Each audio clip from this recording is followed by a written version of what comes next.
মাধ্যমিকে প্রশ্ন ফাঁস, নানা সময় উঠে এসেছে এই অভিযোগ। এবার তাই নতুন কৌশল নিয়েছে মধ্যশিক্ষা পর্ষদ। তারা জানিয়েছে, মাধ্যমিকে এবার প্রশ্ন ফাঁস না করার জন্য একটি নতুন বিজ্ঞপ্তি জারি করা হয়েছে। সেটার জন্য বলা হয়েছে মাধ্যমিকে 3টে কোড থাকবে।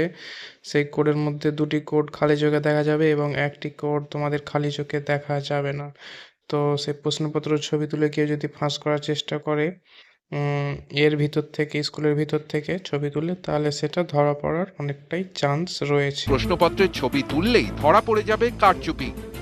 কোড দেখে পর্ষদ বুঝে যাবে কোন পড়ুয়ার কাছে প্রশ্নপত্রটি গিয়েছে, জেনে যাবে পড়ুয়ার নামও। এটা মূলত করা হয়েছে একটা নিউসেন্স চলে প্রশ্ন বিলি হয়ে যাওয়ার পরে একাধজন ছাত্র বা ছাত্রী তারা কি উদ্দেশ্যে জানি না মোবাইল লুকিয়ে নিয়ে গিয়ে তারা ছবি তুলে সেটা পাঠানো হয়, দিয়ে বলা হয় যে প্রশ্ন লিক হয়েছে। তো আমরা বুঝতে পারবো কোন প্রশ্নপত্র কার কাছে আছে, তার পরীক্ষা বাতিল করব।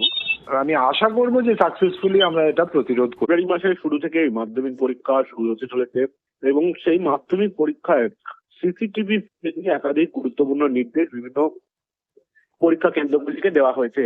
মূলত মধ্যশিক্ষা পর্ষদের তরফে বিভিন্ন পরীক্ষা কেন্দ্রগুলিকে যে নির্দেশ দেওয়া হয়েছে সেখানে বলা হয়েছে পরীক্ষা চলাকালীন যে দিকগুলি সেখানে সকাল 8টা থেকে বিকেল 5টা পর্যন্ত সিসিটিভি রেকর্ডিং করতে হবে এবং সেই ফুটেজ সংরক্ষণ করতে হবে। দ্বিতীয়ত, যদি পরবর্তী ক্ষেত্রে কোনো ফুটেজ না পাওয়া যায় তাহলে দায়বদ্ধভাবে সংশ্লিষ্ট পরীক্ষা কেন্দ্রে পদক্ষেপ নেওয়া হবে।